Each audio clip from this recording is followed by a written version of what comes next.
Thanks for tuning in to this week's episode of the Speaking of Resilience podcast. I'm your host, Kate Madigan with the Michigan Climate Action Network. This podcast is also brought to you by the Groundwork Center for Resilient Communities. Today's guest is Jennifer HaverKamp, Director at the Grand Sustainability Institute at the University of Michigan. Jennifer HaverKamp is also a professor at the Michigan Law School and a professor at the Ford School of Public Policy. She also served as co-chair for the U of M's President's Commission on Carbon Neutrality and formerly led international climate negotiations while at the U.S. Department of State. In this episode, we talk about the new climate report from the IPCC, what this means for climate impacts we're seeing in Michigan and around the globe, and what action is needed now, including how we cut super polluting greenhouse gases like methane. Here's our interview.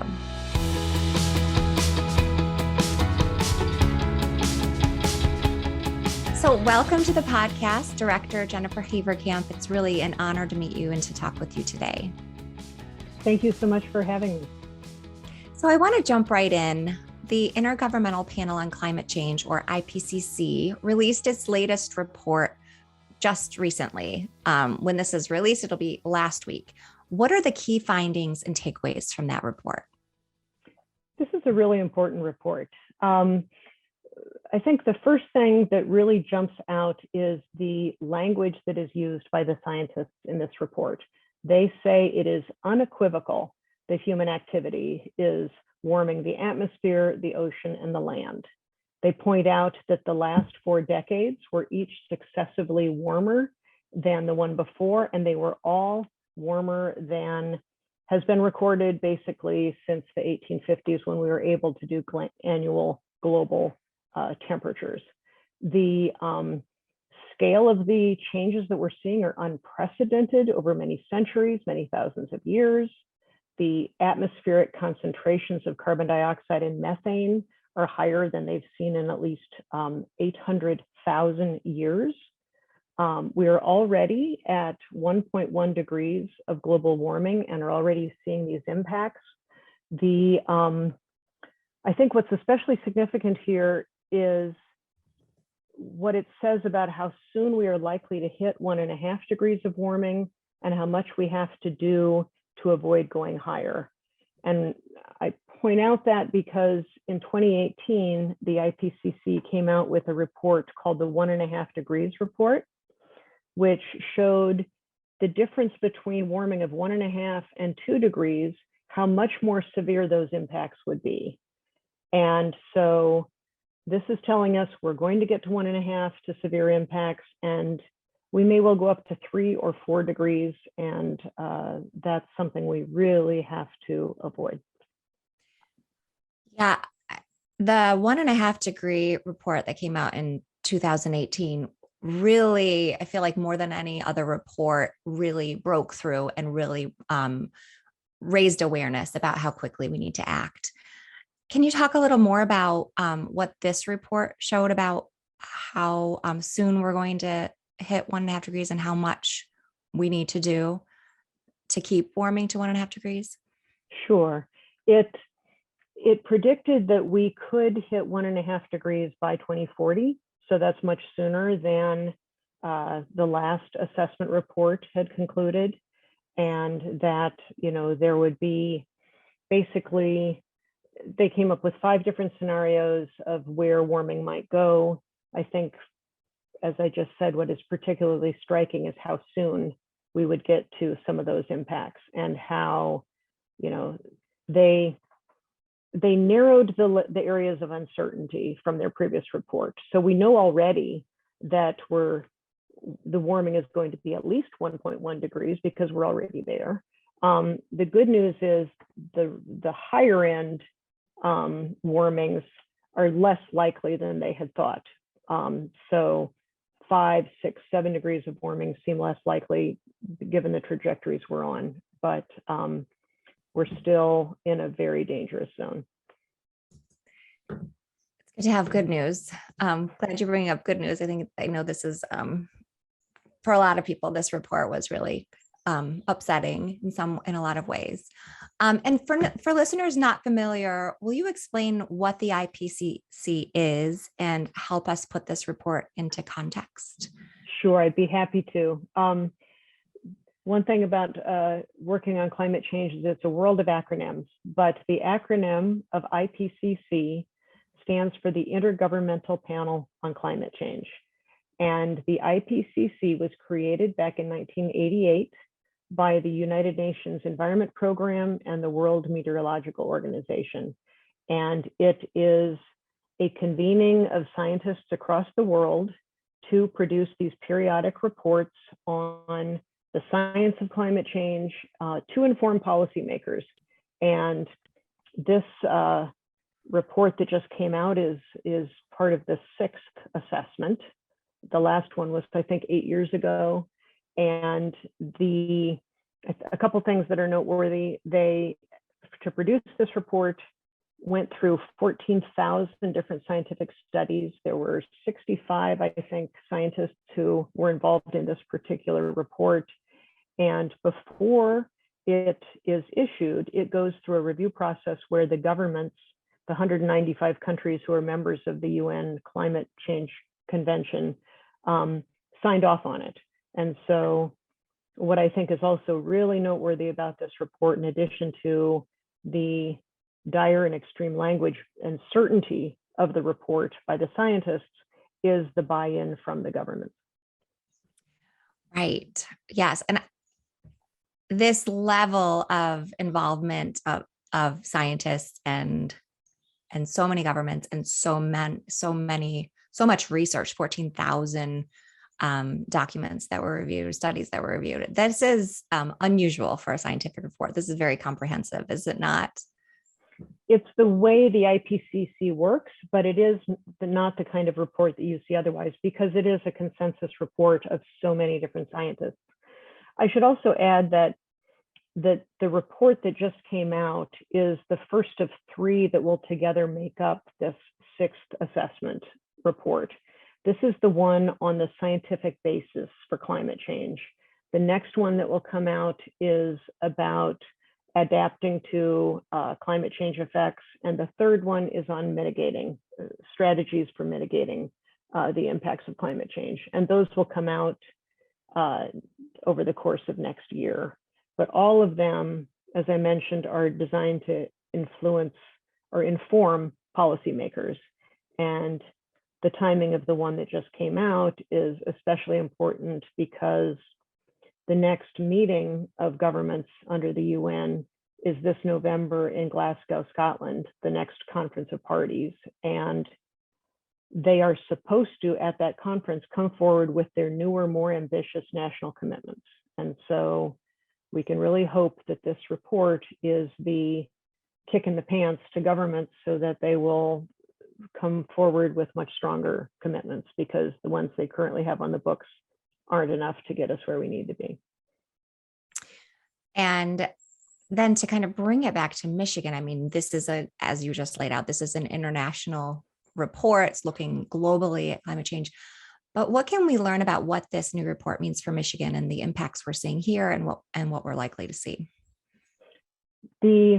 The report, as I mentioned, is at a global level. And so it doesn't itself get into very many specifics that would be directly applicable to Michigan. For instance, their level of granularity is to clump all of Eastern North America into one grouping. So we're in there with Maine and Florida, and Ontario. But anyway, so what does this mean for Michigan? One thing is, and we're already seeing this, is the effects of climate change are going to be much more extreme and much more unpredictable weather. And so already the flooding we saw in Detroit this summer, the polar vortices that have been coming through, the thinning of ice on Lake Superior, and the changes in predictability of snow cover in lots of parts of the state. So there are, I think, potential threats to our agriculture over time. There are certainly disadvantages for the low-income communities of color in our cities, where we just don't have the infrastructure in place now to deal with these storm surges.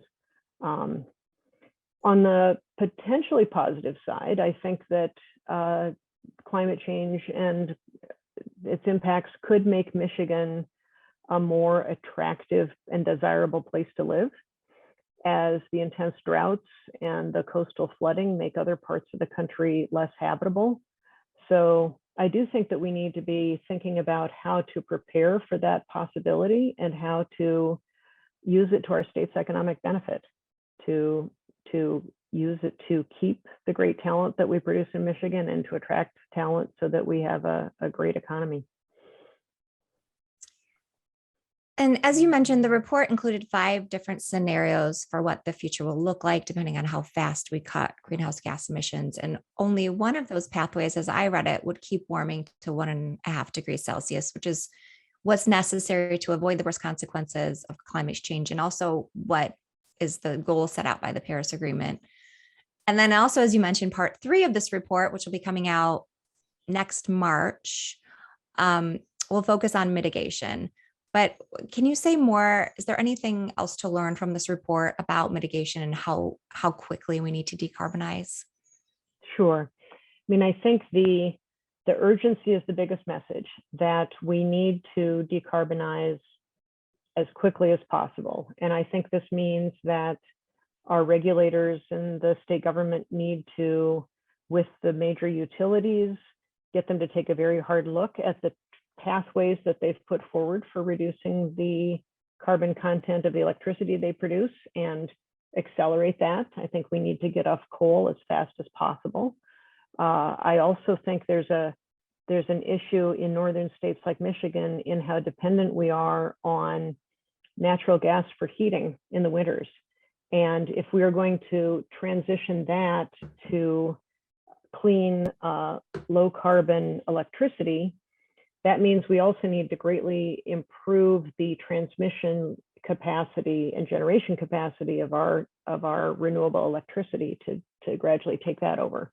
But the biggest takeaway I see in terms of mitigation, which applies to Michigan, but to the rest of the country and the rest of the world, is one of the best things we can do to try to stick to a 1.5 degree pathway is to reduce emissions of methane and other superpollutants, what are called the short-lived climate forcers.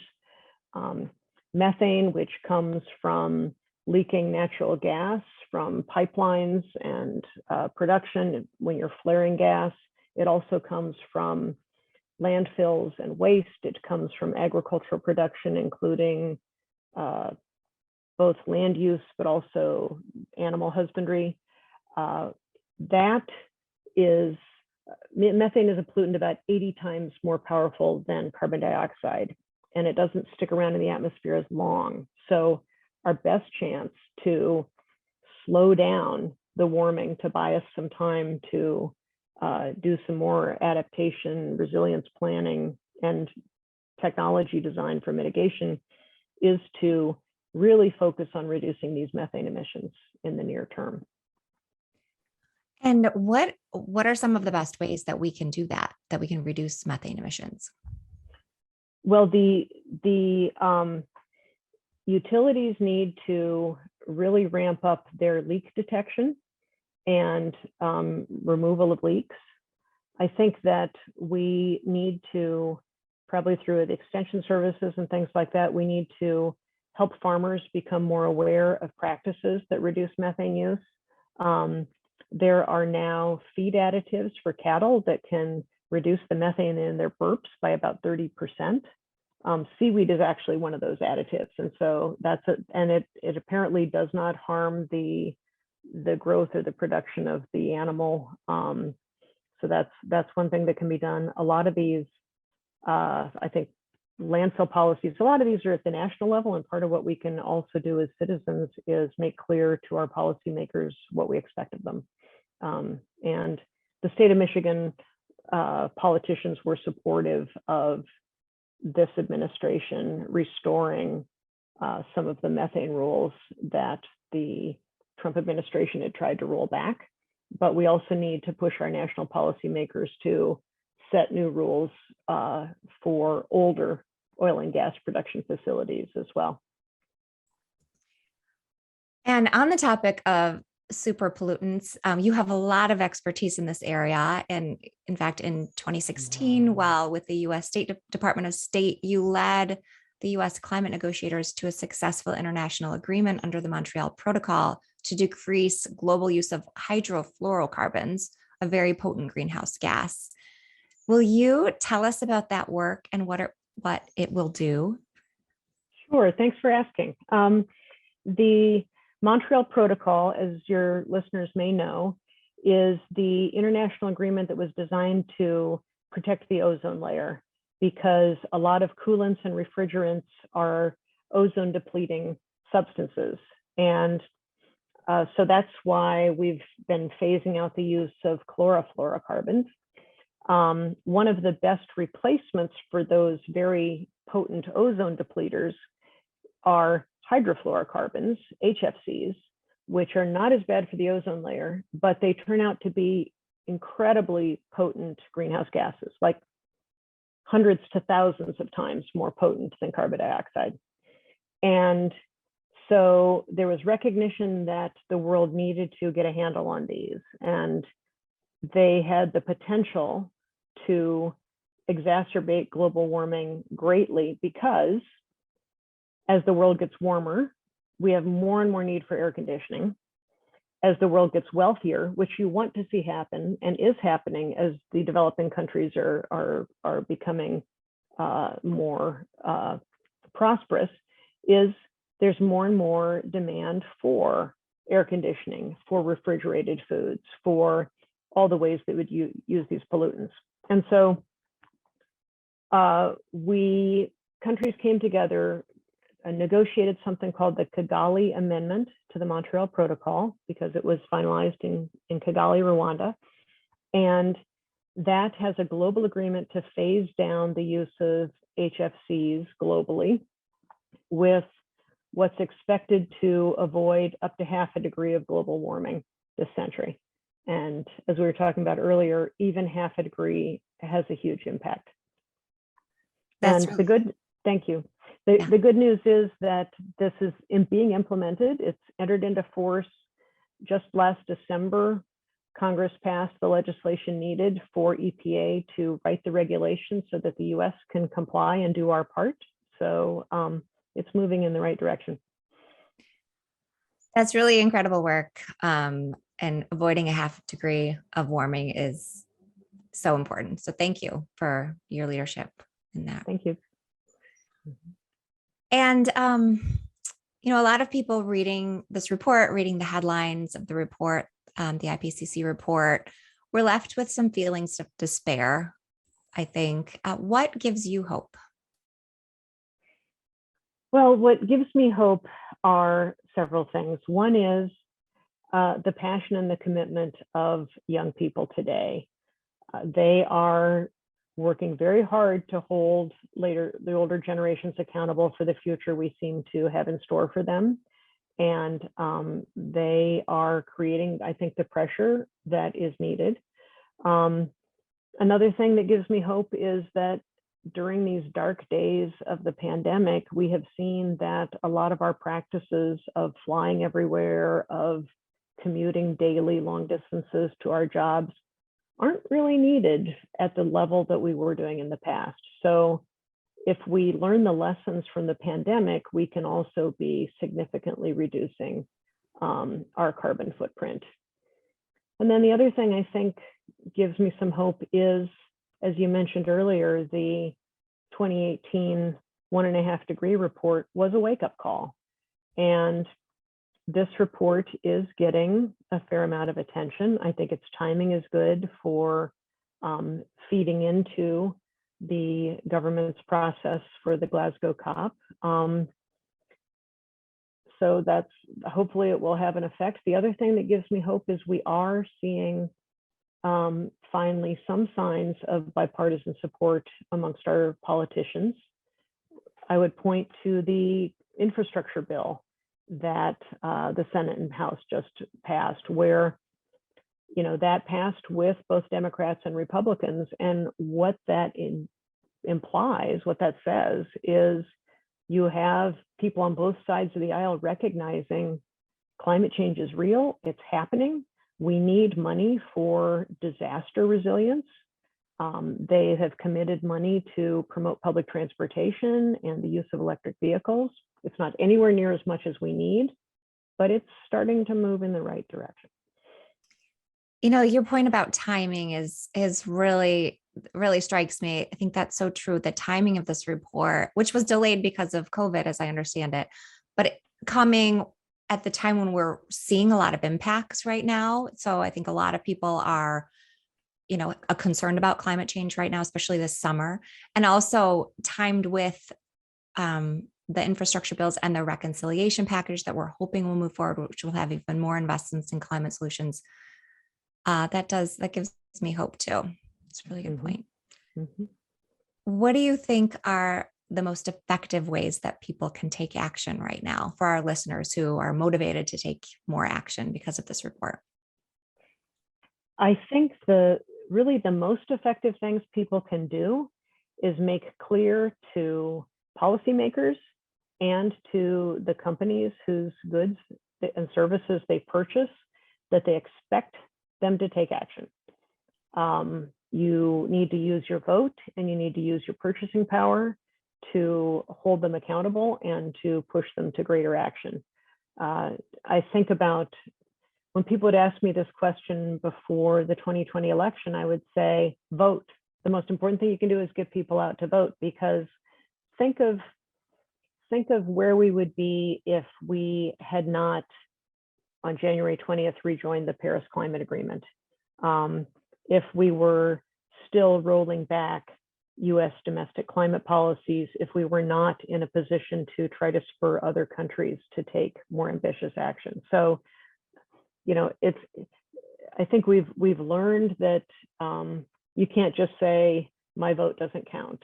So that's one really important thing to do. The other is, especially consumer goods, consumer-facing companies are increasingly seeing that they need to have their own carbon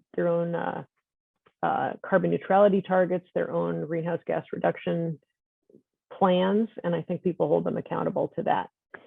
But at a personal level, there's also still plenty we can do, and people shouldn't feel overwhelmed. But I'm sure your listeners are already doing most of these things. But fly less. If it's a short hop, take public transportation or drive your electric car. Eat low carbon foods. There's secondhand market in electric cars is increasingly out there. So they're not, and you save so much money on the gas that you don't buy. So it's the argument that electric cars are too expensive is less potent than it used to be. Buy secondhand furniture, buy secondhand clothes, find ways to reuse and recycle what is already out there rather than burning a lot of carbon to make more. Great, thank you. And can you tell us about the Graham Sustainability Institute that you direct and the work that you're doing?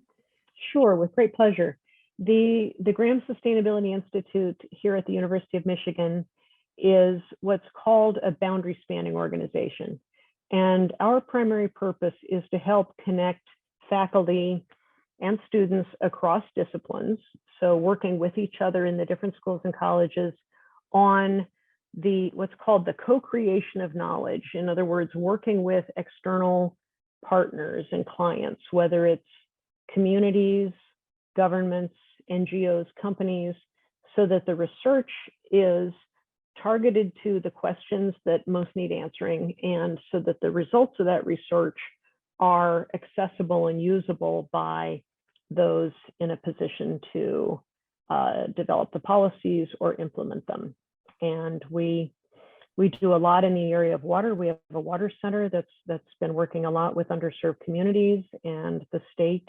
We have quite an initiative now on climate change and energy. And we work on student programs. But one of the things that we've been very involved in is the University of Michigan's own carbon footprint and trying to help the university find its own pathway to carbon neutrality. Yes. And I wanted to ask you, you were the co-chair of the University of Michigan's President's Commission on Carbon Neutrality. Will you tell us about this work and give us an update on where the University of Michigan is now with this carbon neutrality goal? Sure. Actually, a week after I first came to the University of Michigan in the fall of 2018, President Schlissel committed the university to finding a pathway to carbon neutrality. And then I had the honor of being asked to serve as co-chair of the commission he created to develop the recommendations and recommended timeline for that pathway. And we came out with our report in March, just this past March.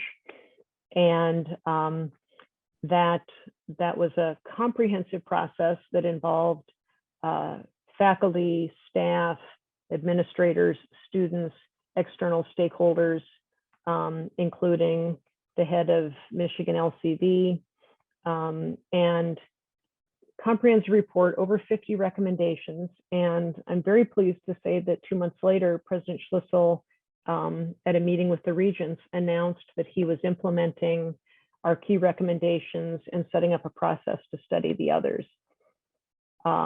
Notably amongst those are, he's committed the university to, by 2040, be carbon neutral in the emissions we ourselves as a university generate. By 2025, to make the electricity we purchase carbon neutral.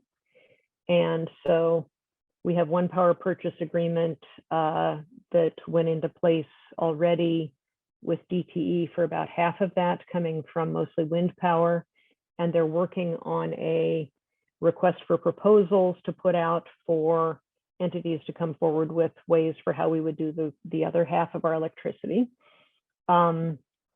Process-wise, he is committed to doing a nationwide search this year to hire an executive level position within the office of the president to implement the plan, and setting up internal and external advisory groups, including with a strong focus on how do we make sure that environmental justice is taken fully into account in the implementation of our strategies. And I'm also proud to say that this report, these recommendations, the implementation, include the Dearborn and the Flint campuses, as well as the Ann Arbor campus.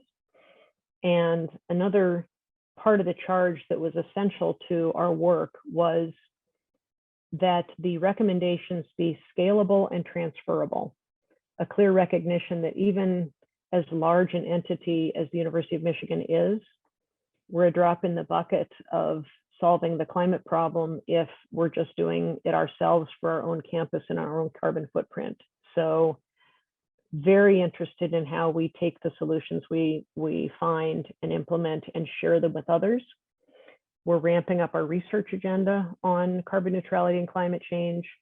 We're going to share what we do curriculum-wise with others. And at the same time, we're learning from others as well. We're learning from other universities and other institutions about what they're doing. But we very much want to take what we do and our lessons learned, the good ones and the bad ones, and share them with others. That's really incredible. That's really wonderful work. And the University of Michigan is one of the largest research institutions in the country, as I understand it, right? So this will really make an impact. And also I love the point about modeling and making this scalable for other institutions as well. Mm-hmm, mm-hmm. And another thing that I don't know that came out really at the same time as our report was the Regent's new policy on investment. Which is also really, I think, quite forward-leaning among universities, which is that the university has made a commitment, let me make sure I get this right, to achieve a net zero endowment by 2040, and to discontinue direct investments in the publicly traded companies that are the largest greenhouse gas investors, to transition the the natural resource investment portfolio toward renewable energy and away from oil and thermal coal, and to report regularly annually to the regents and the public on how they're working toward achieving this. So That was not part of the work of my commission. That was what the regents and the president did on a separate track, but also I think is a great model for other institutions. That is fantastic. Actually, I hadn't heard that yet. And I understand a lot of students have been pushing for that. This has really been a student-led movement. So that's really exciting result of student action. Yeah, another example of young people really pushing forward. That's right. And giving us hope. And giving us hope. Well, thank you again so much for joining us today. This has been a really great conversation. I appreciate your time and all of your work to solve the climate crisis. Well, we're doing it all together, and I'm so impressed by the work that you've been leading as well. So onward. Thank you. My pleasure. Thanks for tuning in to this week's episode of the Speaking of Resilience podcast. You can find more episodes of the Speaking of Resilience podcast at our website, groundworkcenter.org/podcast, miclimateaction.org/podcast, or on all major podcast platforms. If you appreciate this content and want more of it, stay up to date by subscribing to the podcast wherever you listen in. Don't forget to like, subscribe, and leave a review. This helps other listeners find the Speaking of Resilient podcast. Like us on Facebook, Instagram, and Twitter at Groundwork Center and at MI Climate Action. Speaking of Resilience is created by the Groundwork Center for Resilient Communities and the Michigan Climate Action Network. This episode was produced by Taylor Kramer of Cold Shower Media in collaboration with Nick Loud of the Boardman Review.